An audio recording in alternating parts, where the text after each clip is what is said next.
อ้าวมาได้ไหมได้ไหมได้ไหมเ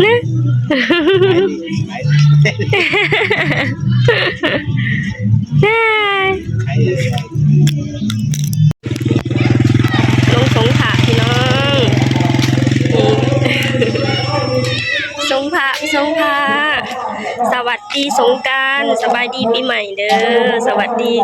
สงกรานต์จ้าไปสงขลากันเนาะพี่น้องเนาะกันเลยใช่ดีเฉพาะตัวไม่มากเลยเนาะในพื้นที่นี้เทียบกับใครที่เราหรือว่ารู้ว่านาพุทธะมาละก็เพราะที่เจ้าของพื้นที่ก็ดูเราเลยอย่าเพิ่งพูดในสายจิตตัวเขาเรียกลูกเจ้าผู้มูลเรียกเป็นเวทเรียกว่าไปจะเรียกเป็นเวทไปเช่นเดียวกันนะผ่านแพ้แล้วในพื้นของผ้าก็ผ่านแพ้ไปหรอกเนาะผ่านไม่ได้ผ่านแพ้นี่ผ้าว่าผ่านแพ้จะผ้าแล้วผ้าแล้วพลังไงผ้าไปด้วยต้นประจักษ์ใจก็เหมือนกันพลังก็ไปหรอกคนจะสพิษได้พวกพี่น้องเนาะจักรพรรดิสพิษก็พวกนี้ฮะพระรู้จักพระสบายดีบุญที่ทั้งที่ปฏิมาเขาพาคนรู้ในทั้งไหนเป็นอะไรเนาะพระคนรู้เวลาอยู่กับพ่อคนรู้จังหวะเนี่ยเนาะพี่น้องสิ่งที่ใช้แล้วตัวเรื่องนี้เล่าบอกกับพระเพิ่มพี่น้องเนาะผลมาคนพี่นี่เล่าผลมาอีกแล้วเนาะเอาคนท่านจะชกกันเนาะคนชกเลยเนี่ยคนชกเลยเนี่ยแต่ว่าคนชูโกแล้วไม่ชกไม่ได้คนนี้มันแค่คนจะพ้นพี่น้องเนาะจะคุ้มสูงคนต้องไงเนี่ยพี่น้องเนาะเอาเชิญพี่น้องตามประเทศตามพี่น้องคนดูคนเล่าของประเทศอันฝรั่งไม่ดีสนใจเลยพี่น้องเขาจะอันนี้ครั้งแรกเพื่อนเราพี่น้อง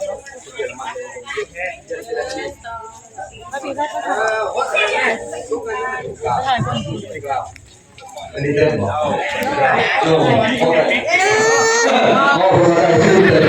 งแค่ยืดถึงเราที่จะดูคนนี้พี่น้องเอาคนในรายได้พี่น้องคนนอกจากที่เราวันนี้ทางใหญ่เพื่อนก็สนใจลุงพลังพี่น้องเพื่อนว่าพลังการลงมาสงขลาสั่นได้กินหน่อยนิดหน่อยโอเคเนี่ยทุกคนมหาพระให้บ้านนี่นะเนาะอดีตบ้านนี่ก็ให้จะกุพัฒน์กับเจ้านี่เนาะเจ้าใส่ผู้ดูแลเงินการแชร์1 บาท 2 แสน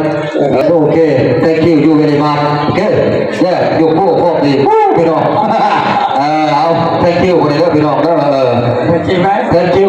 very much คนว่าคนเล่านี่โอ้ขอบใจดีพี่น้องเอาผมขอบใจหลายๆเนาะมาจากเยอรมนีมากับแพทย์มาท่านได้แต่งได้มากับแพทย์ไหนมาท่านได้เอามาได้พี่น้องว่าชื่อคนว่าจะมาของผมแรกสุดมาไกลนี่มาไกลแล้วเยอรมนีคนเยอรมัน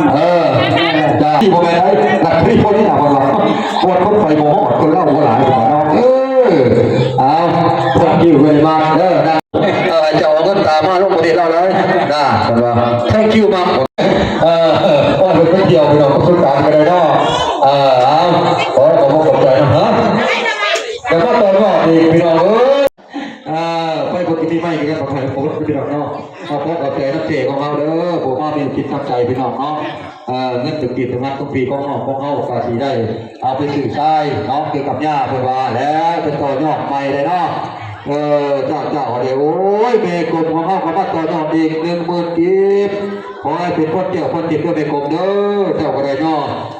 อยู่ในศีลกินในทัพน้องภาวนาถึงโซ่ครับให้ตั้งสาวันอย่างน้ำพุทธิครับจบเมื่อรุ่นเดินไปเถ่าเด้อเจ้า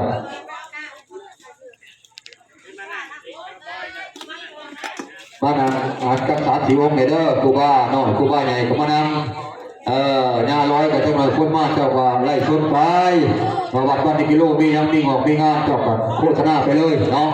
มันคือคนไปดำมาได้ไปดอกเนาะพอมันเจ็ดเสืออยู่เป็นเต่าได้เนาะเพราะว่าเงินก็มาน้ำพ้นหรือว่าเนาะเอาเห็นบุญใหญ่กับเงินก็มาเห็นบุญน้อยกับเงินน้อยได้ไปดอกเนาะมันดังเลยคนไปดำมาเราแล้วก็มันดังได้ไปดอกเนาะยางประวัติดีๆโอ้ยพอไปดูก็กิโลเนี่ยผมมีคนอยู่คนว่าตายปุ๊บไปดอกเนาะอันนี้คือกันแล้วนี่ เฮ็ดบอกคนกระไดนอกพาลูกพ่อเมียมาเฮ้ยเงินทำไมข่อยได้คนว่านอกซื้อเพี้ยเพิ่นพร้อมแก๊สกระดิ่งซื้อว่าในกระไดนอกมาก่อยอดของในงานเนี่ยโอ้ยมันกระไดพาลูกพ่อเมียนอกพี่น้องงานเด็ดพักผ่อนตับคนมือนี่คนกระไดนอกมาต่อยอดกับเพิ่นเอาเวลากัน10,000กีบมาเลยแก่สถานดีเนาะเอา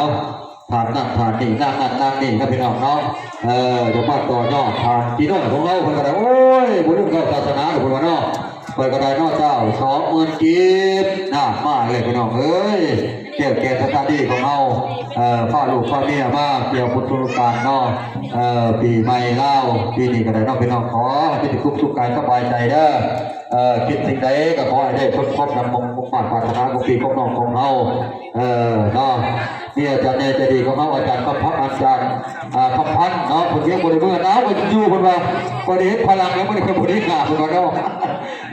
เราถึงกับว่าเนาะอยู่สักก้อนคนว่าได้ก็ตามเด้อพลังเที่ยวเล่าได้เป็นของคนนี้ได้เนาะเปิดแล้วเปิดทำบิดเนาะเราปีสร้างนำน้องคนนี้ก็ได้เนาะมาสง จับตัวจับตับเดินหน่อยเด้อ1 2 3 เป็น 4 5 ประเพ 6 ณี 7 ลาว 8 พี่น้องเนาะ ตัดกันดูมือละหาองค์มือต่อ15ใบมาดู คนเฒ่าคนแก่พามาสง ตัว ข บ่ ลา ดูก่อนตัวบ่ดูก่อนน้าตัวบ่เนาะคนหน่อยก็ต้องมาน้ำคนหน่อยกินหมังยมใช่ปะเราจะมาสงถาดพอเฒ่าแม่เฒ่าเนาะพี่น้องลุงพลังเปิดกันมาเนาะ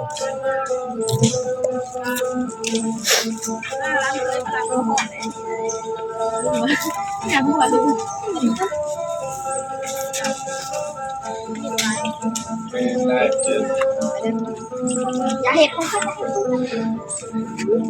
ออยู่แล้วมีมือเดี๋ยวแล้ว กินหมากยม หมักสม เพื่อนก็เขาได้เอาเวน หมักกินสม ข้าวยังข้าวมาอย่าแค่ดีป่ะ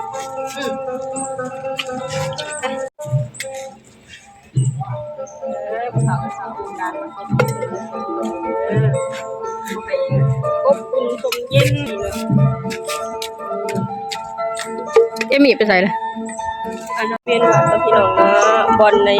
ธาตุบอลในพระเฒ่าแม่เฒ่าที่เพิ่นล่วงลับไปแล้วเนาะพี่น้องนี่ทุกปีคือจะมีประเพณีลาวเนาะพี่น้องเนาะจะมีการมาทรงพระมาทรงพระธาตุมาทรงธาตุไอ้ของพระเฒ่าแม่เฒ่าที่ล่วงลับไปแล้วเนาะพี่น้องเนาะทุกปีคือจะแบบว่าทรงพระอยู่บ้านแล้วคือแบบว่าทรงพ่อทรงแม่แล้วก็จะมาทรงพระอยู่วัดเนาะพี่น้องเนาะจะเป็นประเพณีลาวนี่จะเป็นประมาณนี้เด้อทุกคนกะเพิ่นกะจะเริ่มทยอยลงมาเนาะพี่น้องเนาะมาเมืองลิงพี่น้อง ย่านบ่ลูก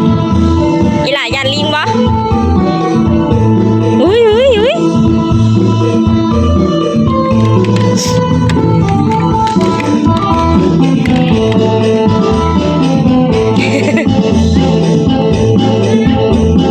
เมื่อบ่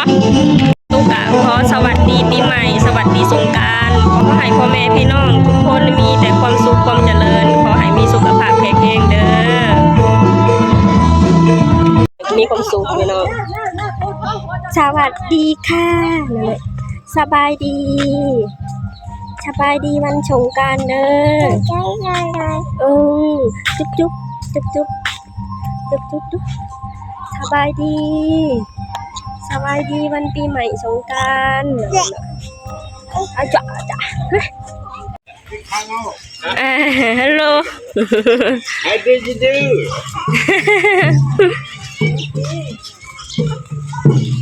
ถนนบ้านเฮาก็สวยงามแล้วเนาะพี่น้องเนาะตึ้ม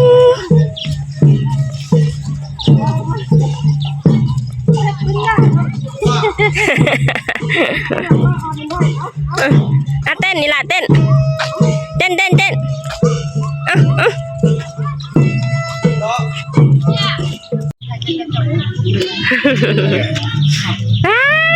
Mama.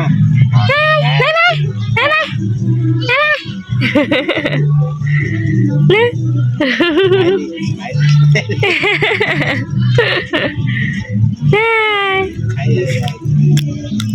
ไม่สวยมากเลย สวยจังเลยมิติพูนเลยแม่เรียบร้อยแล้วพี่น้องจะพากันกลับแล้วเด้อวันนี้อันนี้ก็คือประเพณีลาวเนาะพี่น้องเนาะ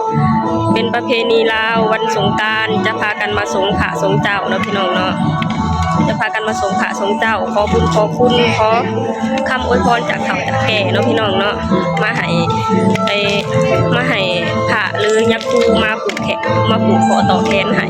เพื่อเป็นสิริมงคลของชีวิตเนาะพี่น้องเนาะมื้อนี้ก็สาวตุ๊กก็จะขอจบคลิปลงเท่านี้ก่อนเด้อฝากให้พี่น้องกดไลค์กดแชร์กดติดตามให้ช่องบ่าวดอนเด้อสบายดีสวัสดีค่ะ